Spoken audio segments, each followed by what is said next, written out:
ಕರ್ತನಲ್ಲಿ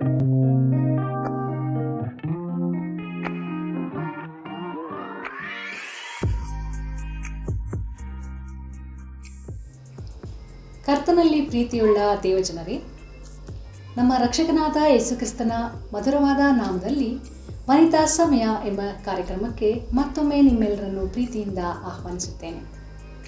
ಪ್ರಿಯರೇ, ನಿಮ್ಮೆಲ್ಲರಿಗೂ ಗೊತ್ತಿರುವ ಹಾಗೆ ನಮ್ಮ ಸತ್ಯವೇದದಲ್ಲಿರುವ ಹಲವಾರು ಸ್ತ್ರೀಯರ ಜೀವಿತಗಳನ್ನು, ದೇವರ ಮೇಲೆ ಅವರು ಇಟ್ಟಂತಹ ನಂಬಿಕೆಯನ್ನು ನಾವು ಅಧ್ಯಯನ ಮಾಡುತ್ತಾ ಬಂದಿದ್ದೇವೆ. ಹೌದು ಪ್ರಿಯರೇ, ಕ್ರಿಸ್ತನ ಮೇಲಿನ ನಂಬಿಕೆ ದೇವರಿಗೆ ಅಮೂಲ್ಯವಾಗಿದೆ. ನಂಬಿಕೆ ಇಲ್ಲದೆ ದೇವರನ್ನು ಮೆಚ್ಚಿಸುವುದು ಅಸಾಧ್ಯವಾಗಿದೆ. ಪ್ರಿಯರೇ, ನಮ್ಮ ಜೀವಿತದಲ್ಲಿ ನಾವು ಅನೇಕ ಹೋರಾಟಗಳಲ್ಲಿ ಇರುತ್ತೇವೆ. ಆದರೆ ಆ ಎಲ್ಲ ಹೋರಾಟಗಳಲ್ಲಿ ನಮ್ಮ ರಕ್ಷಕನಾದ ಯೇಸುಕ್ರಿಸ್ತನು ನಮ್ಮ ಜೊತೆಗಾರನಾಗಿದ್ದಾನೆ. ಕರ್ತನು ತಾನೇ ನಮಗೆ ವಾಗ್ದಾನ ಮಾಡಿರುವ ಹಾಗೆ, ಹೆದರಬೇಡಿರಿ, ಧೈರ್ಯದಿಂದಿರಿ, ನಾನೇ ನಿಮ್ಮೊಂದಿಗಿದ್ದೇನೆ ಎಂದು ನಮಗೆ ಹೇಳಿದ್ದಾನೆ. ಅದೇ ರೀತಿಯಾಗಿ ನಮ್ಮ ಎಲ್ಲ ಕಷ್ಟದ ಸಮಯಗಳಲ್ಲಿ ಮತ್ತು ಸಂತೋಷದ ಸಮಯಗಳಲ್ಲಿ ಸಹ ನಮ್ಮ ಜೊತೆಗಾರನು ಯೇಸುಕ್ರಿಸ್ತನಾಗಿದ್ದಾನೆ. ಬನ್ನಿ ಪ್ರಿಯರೇ, ಸತ್ಯವೇದದ ಅಧ್ಯಯನ ಮುಂದುವರಿಸೋಣ. ಅದಕ್ಕೆ ಮೊದಲು ಈ ಸುಂದರವಾದ ಆತ್ಮಿಕ ಗೀತೆಯನ್ನು ಕೇಳಿ. ಒಂದು ವೇಳೆ ನಿಮಗೆ ಈ ಸಂಗೀತ ಇಷ್ಟವಾಗಿದ್ದರೆ ನೀವು ಸಹ ಕಲಿತುಕೊಳ್ಳಿ ಹಾಗೂ ಇತರರಿಗೂ ಸಹ ಶೇರ್ ಮಾಡಿ.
ವನಿತಾ ಸಮಯ ಕಾರ್ಯಕ್ರಮವನ್ನು ವೀಕ್ಷಿಸುತ್ತಿರುವಂತಹ ಪ್ರೀತಿಯ ಆತ್ಮಿಕ ವೀಕ್ಷಕ ಬಾಂಧವರಿಗೆ ಯೇಸು ಕ್ರಿಸ್ತನ ಹೆಸರಿನಲ್ಲಿ ಪ್ರೀತಿಯ ವಂದನೆಗಳು. ನಿಮ್ಮೆಲ್ಲರಿಗೂ ಹೊಸ ವರ್ಷದ ಹಾರ್ದಿಕ ಶುಭಾಶಯಗಳು. Wish you all a very happy and blessed new year. ಹೊಸ ವರ್ಷ ಬಂತು ಎಂಬುದಾಗಿ ಹೇಳುವಾಗ ನಮ್ಮ ಮನಸ್ಸಿನಲ್ಲಿ ಏನೇನು ಆಲೋಚನೆ ಬರುತ್ತೆ? ಹೊಸ ಬಟ್ಟೆ ಅಲ್ವಾ, ಹೊಸ ರೀತಿಯ ಅಡುಗೆಗಳು, ಹೊಸ ಸ್ಥಳಕ್ಕೆ ಪ್ರಯಾಣ ಮಾಡುವಂಥದ್ದು, ನೆಂಟರಿಷ್ಟರನ್ನು ಬಂಧು ಮಿತ್ರರನ್ನು ಸಂಧಿಸುವಂಥದ್ದು, ಅನೇಕ ವಿಚಾರಗಳಲ್ಲಿ ನಾವು ಹೊಸತನವನ್ನು ಕಾಣ್ತೇವೆ ಅಲ್ವಾ? ಮತ್ತೆ ಕಳೆದ ವರ್ಷದಲ್ಲಿ ಯಾರ್ಯಾರು ಬಾಡಿಗೆ ಮನೇಲಿ ಇದ್ದೀರೋ, ಅರೆ ಈ ಹೊಸ ವರ್ಷದಲ್ಲಿ ಒಂದು ಹೊಸ ಮನೆ ನಾವು ಪ್ರವೇಶ ಮಾಡಬೇಕು ಅಥವಾ ಕೊಂಡುಕೊಳ್ಬೇಕು ಎಂಬುದಾಗಿ ಆಸೆ ಪಡ್ತಾರೆ. ಮತ್ತೆ ಇನ್ನು ಕೆಲವರು ಹೊಸ ಕಾರ್ ಅಂತೆ, ಹೊಸ ಬೈಕ್ ಬೇಕು, ಹೊಸ ಮಾಡೆಲ್ ಮೊಬೈಲ್ ಬೇಕು ಎಂಬುದಾಗಿ ಆಲೋಚನೆ ಮಾಡ್ತಾರೆ. ಹೀಗೆ ಹೊಸವಾದಂಥ ಸ್ನೇಹಿತರು, ಹೊಸ ಬಂಧುತ್ವ, ಈ ರೀತಿಯಲ್ಲಿ ಹೊಸತನವನ್ನು ನಾವು ಅಪೇಕ್ಷಿಸುತ್ತೇವೆ. ಮತ್ತೆ ಗೋಡೆ ಮೇಲೆ ನೇತಾಕಿರುವಂಥ ಹಳೆಯ ವರ್ಷದ ಕ್ಯಾಲೆಂಡರ್ನ ತೆಗೆದು ಹಾಕಿ ಹೊಸ ವರ್ಷದ ಕ್ಯಾಲೆಂಡರನ್ನು ನಾವು ನೇತು ಹಾಕ್ತೇವೆ ಅಲ್ವಾ ಪ್ರಿಯರೇ? ಎಲ್ಲವೂ ಹೊಸದಾಗಿ ಕಾಣಬೇಕು. ಮತ್ತೆ ಅಷ್ಟೇ ಅಲ್ಲದೆ ಹೊಸದಾದಂಥ ತೀರ್ಮಾನಗಳನ್ನು ಮಾಡಿಕೊಳ್ತಾರೆ ಬಹಳಷ್ಟು ಜನರು. ನ್ಯೂ ಇಯರ್ ರೆಸೊಲ್ಯೂಷನ್ಸ್ ಎಂಬುದಾಗಿ, ಅಂದರೆ ಹೊಸ ವರ್ಷದಲ್ಲಿ ನಾನು ತುಂಬ ಒಳ್ಳೆ ಡಯಟ್ ಕೀಪ್ ಅಪ್ ಮಾಡಬೇಕು, ಅಥವಾ ನಾನು ಇನ್ನೂ ಬೇಗ ಎದ್ದೊಳ್ಬೇಕು, ಎಕ್ಸಸೈಸ್ ಮಾಡಬೇಕು, ಹಾಗೆ ಹೀಗೆ ಅಂತ ಹಲವು ಆಲೋಚನೆಗಳನ್ನು ಮನಸ್ಸಿನಲ್ಲಿ ಇಟ್ಕೊಳ್ತೇವೆ. ಮತ್ತು ಅದರಂತೆ ಪಾಲಿಸಲು ಇಷ್ಟಪಡ್ತೇವೆ. ಎಷ್ಟೋ ಸತಿ ಅಂದ್ಕೊಳ್ತೀವಿ, ಸತ್ಯವೇದವನ್ನು ಇನ್ನೂ ಆಳವಾಗಿ ನಾವು ಓದಬೇಕು, ಇನ್ನೂ ಹೆಚ್ಚಾಗಿ ಪ್ರಾರ್ಥನೆ ಮಾಡಬೇಕು, ಅನೇಕರಿಗೆ ಸುವಾರ್ತೆಯನ್ನು ಸಾರಬೇಕು. ಹೀಗೆ ಸೇವೆ ವಿಚಾರದಲ್ಲಿ ಕೂಡ ನಾವು ಹಂತ ಹಂತವಾಗಿ ಮುಂದುವರಿಯಲು, ಅಭಿವೃದ್ಧಿ ಹೊಂದಲು ನಾವು ಆಸೆ ಪಡ್ತೇವೆ ಅಲ್ವಾ? ತಪ್ಪೇನಿಲ್ಲ. ಅದರಿಂದ ಹೊಸ ವರ್ಷ ಬರುವಾಗ ಅನೇಕ ಹೊಸತನವನ್ನು ನಾವು ನೋಡಲು ಅಪೇಕ್ಷಿಸುತ್ತೇವೆ. ಇದರಲ್ಲಿ ನೀವು ಆಲೋಚನೆ ಮಾಡುವಂಥ ಅನೇಕ ವಿಚಾರಗಳಿದೆ. ನೀವು ಹೇಗೆ ನ್ಯೂ ಇಯರ್ ಸೆಲೆಬ್ರೇಟ್ ಮಾಡಿದಿರಿ ಅಂತ ನಮಗೂ ವಾಟ್ಸಪ್ ಮೂಲಕ ಅಥವಾ ಫೋನ್ ಮಾಡಿ ಕೂಡ ನೀವು ತಿಳಿಸ್ಬೋದು. ಅದರಿಂದ ಈ ದಿನದಲ್ಲಿ ನಾವು ನೋಡುವಂಥ ಕಾರ್ಯ ಏನೆಂದರೆ, ದೇವರ ವಾಕ್ಯದಲ್ಲಿ ಈ ನೂತನ ಅನ್ನುವುದು, ಹೊಸತನ ಅನ್ನುವುದು ಅನೇಕ ವಿಷಯಗಳು ಬರೆಯಲ್ಪಟ್ಟಿದೆ. ಸತ್ಯವೇದ ಸಾವಿರಾರು ವರ್ಷಗಳ ಹಿಂದೆ ಅದು ಬರೆಯಲ್ಪಟ್ಟಿದ್ದರೂ ಕೂಡ ಯೇಸು ಕ್ರಿಸ್ತನಲ್ಲಿ ಇರುವಂಥ ಹೊಸತನ, the new life in Christ ಎಂಬುದಾಗಿ ನೋಡುವಾಗ ಅನೇಕ ವಿಚಾರಗಳು ದೇವರ ವಾಕ್ಯದಲ್ಲಿ ಬರೆಸಲ್ಪಟ್ಟಿದೆ. ಕೆಲವು ವಿಷಯಗಳನ್ನು ಮಾತ್ರ ಈಗ ನಾವು ಧ್ಯಾನ ಮಾಡೋಣ. ಮೊಟ್ಟ ಮೊದಲನೇದಾಗಿ 2 ಕೊರಿಂಥ 5ನೇ ಅಧ್ಯಾಯ 17ನೇ ವಾಕ್ಯ. ಪೌಲನು ಕೊರಿಂಥದವರಿಗೆ ಬರೆದ 2ನೇ ಪತ್ರಿಕೆ 5ನೇ ಅಧ್ಯಾಯ 17ನೇ ವಾಕ್ಯ. ನಿಮಗಾಗಿ ನಾನು ಓದ್ತೇನೆ, ಕೇಳಿಸ್ಕೊಳ್ಳಿ. ಹೀಗಿರಲಾಗಿ ಯಾವನಾದರೂ ಕ್ರಿಸ್ತನಲ್ಲಿದ್ದರೆ ಅವನು ನೂತನ ಸೃಷ್ಟಿಯಾದನು, ಇಗೋ ಪೂರ್ವ ಸ್ಥಿತಿ ಹೋಗಿ ಎಲ್ಲ ನೂತನವಾಯಿತು. ಅಲ್ವಾ? ನೋಡಿದ್ರೆ ಯೇಸು ಕ್ರಿಸ್ತನಲ್ಲಿ ಏನಾಗ್ತೇವಂತೆ? ನೂತನ ಸೃಷ್ಟಿಗಳಾಗುತ್ತೇವೆ. That means new creation. ಅದರಿಂದ ಇದೆಲ್ಲವೂ ಯಾರಿಂದ ಉಂಟಾಗುತ್ತದೆ?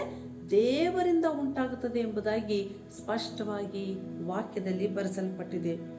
ಇದು ದೇವರು ನೀಡುತ್ತಿರುವಂಥ ವಾಗ್ದಾನ ಪ್ರಿಯರೇ. ಈ ವರ್ಷದಲ್ಲಿಯೂ ಪ್ರತಿ ಹೊಸ ವರ್ಷದಲ್ಲಿಯೂ ಆತನು ವಾಗ್ದಾನ ಮಾಡುವುದಾತನು ಏನೆಂದರೆ, ಪಾಪ, ಶಾಪ, ಎಲ್ಲ ವಿಧವಾದಂಥ ದುಶ್ಚಟಗಳಿಂದ ಬಂಧನದಲ್ಲಿರುವಂಥ ಪ್ರಿಯರಿಗೆ ಯೇಸು ಸ್ವಾಮಿ ಹೊಸ ಜೀವಿತವನ್ನು ನೀಡುವನು.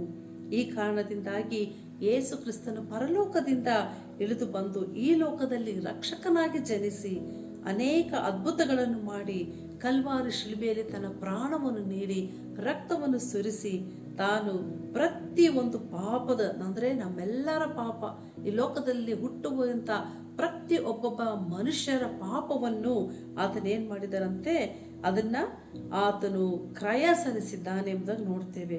ಆದ್ದರಿಂದ ಪ್ರಿಯ ಸ್ನೇಹಿತರೆ, ನೀವು ನಿಮ್ಮ ಪಾಪಗಳನ್ನು ಒಪ್ಪಿ ಅರಿಕೆ ಮಾಡಿ ಏಸು ನಿಮಗಾಗಿ ಪ್ರಾಣ ಕೊಟ್ಟನು ಎಂದು ನಂಬಿರಿ. ಏಸುವಿನ ರಕ್ತದಿಂದ ನಿಮ್ಮ ಪಾಪಗಳು ತೊಳೆದು ಹೊಸ ಜೀವನವನ್ನು ನೀವು ಹೊಂದುವಿರಿ.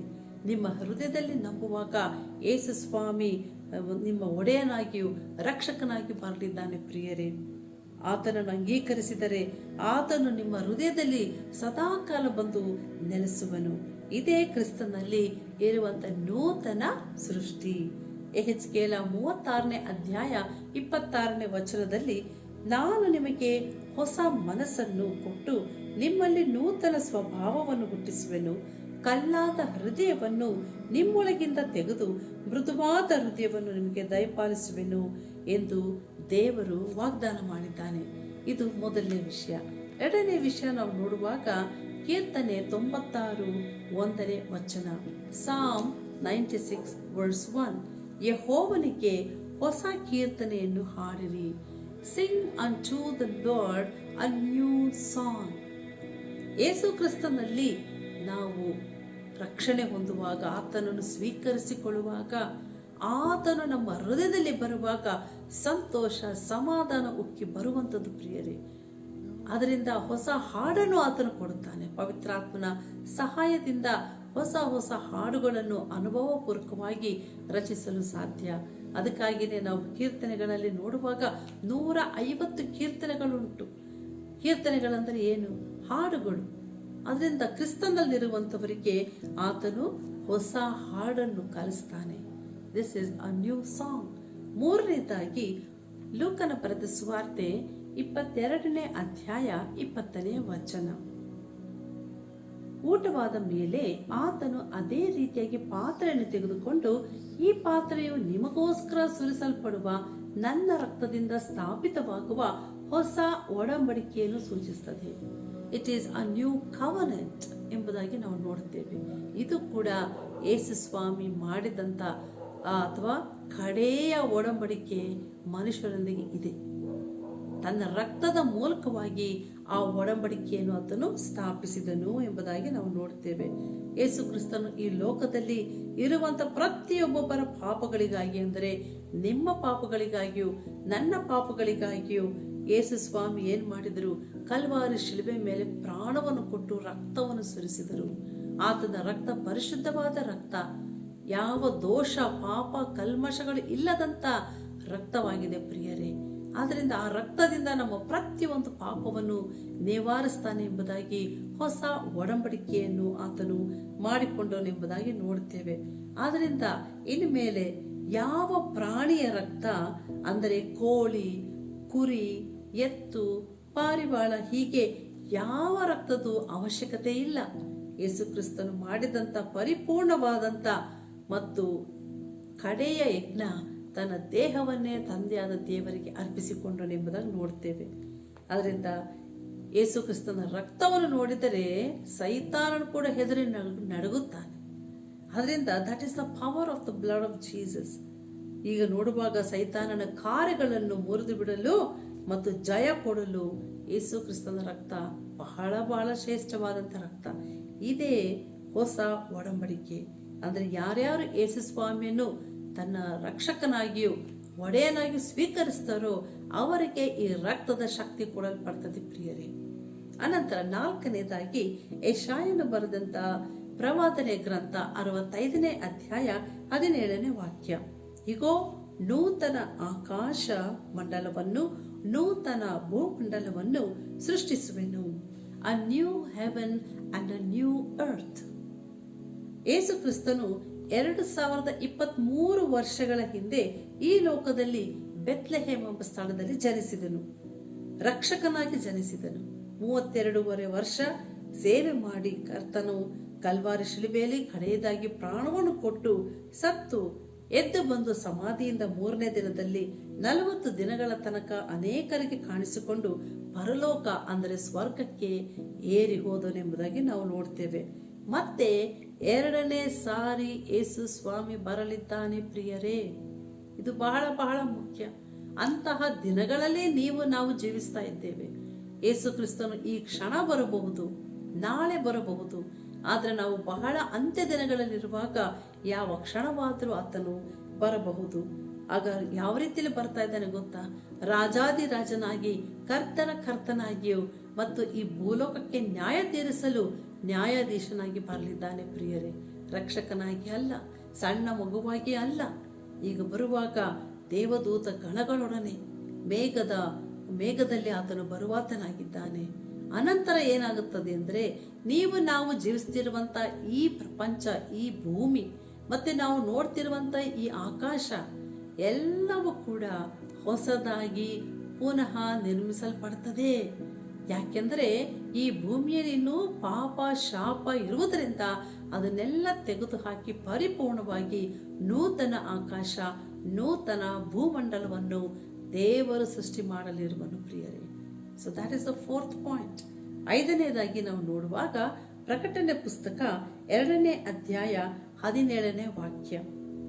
ಕಲ್ಲಿನ ಮೇಲೆ ಕೆತ್ತಿದ ಹೊಸ ಹೆಸರನ್ನು ಕೊಡುವೆನು ಎಂದು ಯೇಸು ಕ್ರಿಸ್ತನು ತಾನೇ ನುಡಿದಿದ್ದಾನೆ. A new name. ಇದು ಯಾರಿಗೆ ಕೊಡಲ್ಪಡ್ತದೆ ಎಂಬುದಾಗಿ ನೋಡುವಾಗ, ನಾವು ಆ ವಾಕ್ಯದಲ್ಲಿ ನೋಡುವಾಗ, ಜಯ ಹೊಂದುವವರಿಗೆ ಈ ಹೊಸ ಹೆಸರನ್ನು ಯೇಸು ಸ್ವಾಮಿ ತಾನೇ ಆರಿಸಿಕೊಂಡಂತ ಸುಂದರವಾದಂಥ ಮತ್ತು ರಹಸ್ಯವಾಗಿರುವಂಥ ಹೆಸರನ್ನು ದೇವರ ಮಕ್ಕಳಿಗೆ ಕೊಡಲಿದ್ದಾನೆ. ನಾವೆಲ್ಲರೂ ಈ ಪ್ರಪಂಚದಲ್ಲಿ ಜೀವಿಸ್ತಾ ಇದ್ದೇವೆ. ಸೈತಾನನು ತರುವಂಥ ಅನೇಕ ಶೋಧನೆಗಳು ತರುವಾಗ, ಅದರ ಮೇಲೆ ಜಯ ಹೊಂದುವಾಗ, ನಾವು ವಿಜಯರಾಗುವಾಗ ಜ್ಞಾಪಕದಲ್ಲಿಟ್ಟುಕೊಳ್ಳಿ, ಯೇಸು ಸ್ವಾಮಿ ನಿಮಗೆ ಹೊಸ ಹೆಸರನ್ನು ಕೊಡಲಿರುವನು. ಪ್ರಿಯರೇ, ಸತ್ಯವೇದದಲ್ಲಿ ಇನ್ನೂ ಅನೇಕ ಹೊಸ ವಿಷಯಗಳುಂಟು. ಈಗ ತಾನೇ ನಾವು ತಿಳಿಸಿದಂಥ ಹೊಸ ಸತ್ಯತೆಗಳು ನಿಮ್ಮ ಜೀವಿತದಲ್ಲಿ ಇದೆಯಾ? ಈಗ 5 ವಿಷಯ ನಾವು ನೋಡಿದ್ವಲ್ಲ, ಇದೆಲ್ಲ ನಿಮ್ಮ ಜೀವಿತದಲ್ಲಿ ಇದೆಯೋ ಪ್ರಿಯರೇ? ಇದು ಬಹಳ ಮುಖ್ಯವಾಗಿರುವಂಥ ವಿಚಾರ. ಇವೆಲ್ಲ ದೇವರ ವಾಕ್ಯದಲ್ಲಿ ಸ್ಪಷ್ಟವಾಗಿ ತಿಳಿಸಲ್ಪಟ್ಟಿದೆ ಪ್ರಿಯರೇ. ಈ ವಾಕ್ಯಗಳನ್ನು ನೀವು ನಂಬಿ ಹೊಸ ಜೀವಿತವನ್ನು ಪಡೆದು ಹೊಸ ವರ್ಷದಲ್ಲಿ ಹೊಸ ತೀರ್ಮಾನದಿಂದ ಜೀವಿಸಿ ಯೇಸು ಕ್ರಿಸ್ತನ ಒಂದು ಮಹಿಮೆಯ ಬರೋಣಕ್ಕೆ ಸಿದ್ಧರಾಗಿರಿ. ಈಗ ಮತ್ತೊಮ್ಮೆ ನೆನಪು ಮಾಡಿಕೊಳ್ಳೋಣವಾ? ಮೊಟ್ಟ ಮೊದಲನೇದು ಹೊಸ ಸೃಷ್ಟಿ, ನ್ಯೂ ಕ್ರಿಯೇಷನ್. 2ನೇದು ಹೊಸ ಹಾಡು, ಅ ನ್ಯೂ ಸಾಂಗ್. 3ನೇದು ಹೊಸ ಒಡಂಬಡಿಕೆ, ಅ ನ್ಯೂ ಕವನೆಂಟ್. 4ನೇದು ಹೊಸ ಆಕಾಶ ಮತ್ತು ಭೂಮಂಡಲ, a new heaven and a new earth. 5ನೇದಾಗಿ ಹೊಸ ಹೆಸರು, ಅ ನ್ಯೂ ನೇಮ್. ದೇವರು ಈ ವಾಕ್ಯಗಳನ್ನು ಆಶೀರ್ವದಿಸಲಿ. ಬನ್ನಿ ನಾವು ಪ್ರಾರ್ಥನೆಯನ್ನು ಮಾಡೋಣ. ಪ್ರೀತಿ ಸ್ವರೂಪನಾದ ನಮ್ಮ ಪರಲೋಕ ತಂದೆಯ ದೇವರೇ, ಸರ್ವವನ್ನು ಸೃಷ್ಟಿ ಮಾಡಿದಂಥ ದೇವ, ನಿನ್ನ ನಾಮಕ್ಕೆ ಸ್ತೋತ್ರವಾಗಲಿ. ಈ ಹೊಸ ವರ್ಷಕ್ಕಾಗಿ ಸ್ತೋತ್ರ ಸಲ್ಲಿಸ್ತೇವೆ. 2024ನೇ ಇಸ್ವಿಗೆ ನಾವು ಕಾಲಿಡುವಂತೆ ಕೃಪೆ ಮಾಡಿದ್ದಿ. ಈ ಹೊಸ ವರ್ಷದ ಒಂದೊಂದು ದಿವಸವೂ ನೀನು ನಮ್ಮ ಸಂಗಡ ಇರಬೇಕೆಂದು ಬೇಡುತ್ತೇನೆ. ಪ್ರತ್ಯೇಕವಾಗಿ ಈ ನಮ್ಮ ಕಾರ್ಯಕ್ರಮವನ್ನು ವೀಕ್ಷಿಸುತ್ತಿರುವಂತ ನಮ್ಮ ಪ್ರೀತಿಯ ಆತ್ಮೀಯ ಮಿತ್ರರನ್ನು ಆಶೀರ್ವದಿಸು. ವ್ಯಕ್ತಿಗತವಾಗಿಯೂ ಕುಟುಂಬವಾಗಿಯೂ ತಮ್ಮ ಎಲ್ಲ ಉದ್ಯೋಗದ ಬಾಧ್ಯತೆಗಳಲ್ಲಿ ಅವರನ್ನು ಆಶೀರ್ವದಿಸಬೇಕೆಂಬುದಾಗಿ ಬೇಡುತ್ತೇನೆ. ಮತ್ತು ಅವರು ಕೂಡ ನೂತನ ಸೃಷ್ಟಿ ಹೊಂದಿ ಯೇಸು ಕ್ರಿಸ್ತನಲ್ಲಿ ಸಿಗುವಂತ ಈ ನೂತನ ಜೀವಿತವನ್ನು, ನಿತ್ಯ ಜೀವವನ್ನು ಪಡೆದು ದೇವರ ಮಕ್ಕಳಾಗುವಂತೆ ಸಹಾಯ ಮಾಡು. ಇಡೀ ವರ್ಷ ಅವರೆಲ್ಲರಿಗೂ ಬೇಕಾದಂಥ ಒಳ್ಳೆ ಆರೋಗ್ಯ, ಬಲ, ಶಕ್ತಿಯನ್ನು ಕೊಟ್ಟು ಆಶೀರ್ವದಿಸಬೇಕೆಂದು ಈ ಪ್ರಾರ್ಥನೆಯನ್ನು ಯೇಸು ಕ್ರಿಸ್ತನ ಮಹಿಮೆಯ ನಾಮದಲ್ಲಿ ಬೇಡಿ ಹೊಂದಿದ್ದೇವೆ ತಂದೆಯೇ, ಆಮೇನ್. ಪ್ರೀತಿಯ ವೀಕ್ಷಕರೇ, ಇದುವರೆಗೂ ನೀವು ದೇವರ ವಾಕ್ಯವನ್ನು ಕೇಳಿ ಆತ್ಮಿಕ ಉತ್ತೇಜನ ಹೊಂದಿದ್ದೀರಿ ಎಂದು ನಾವು ಭಾವಿಸುತ್ತೇವೆ. ಒಂದು ವೇಳೆ ಈ ಕಾರ್ಯಕ್ರಮ ನಿಮಗೆ ಇಷ್ಟವಾಗಿದ್ದರೆ ನೀವು ನಮಗೆ ಕಾಲ್ ಮಾಡಿ, ನಿಮಗೇನಾದರೂ ಪ್ರಾರ್ಥನಾ ಮನವಿ ಇದ್ದರೆ ನಮಗೆ ಮೆಸೇಜ್ ಮೂಲಕ ಸಹ ತಿಳಿಸಬಹುದು, ಅಥವಾ ವಾಟ್ಸಪ್, ಟೆಲಿಗ್ರಾಮ್, ಸಿಗ್ನಲ್ ಮೂಲಕ ಸಹ ನಮಗೆ ತಿಳಿಯಪಡಿಸಬಹುದು. ಕ್ರಮ ನಿಮಗೆ ಇಷ್ಟವಾಗಿದ್ದರೆ ಲೈಕ್ ಬಟನ್ ಕ್ಲಿಕ್ ಮಾಡಿ, ಸಬ್ಸ್ಕ್ರೈಬ್ ಬಟನ್ ಸಹ ಕ್ಲಿಕ್ ಮಾಡಿ, ನೋಟಿಫಿಕೇಷನ್ ಐಕಾನ್ ಪ್ರೆಸ್ ಮಾಡಿ. Praise the lord.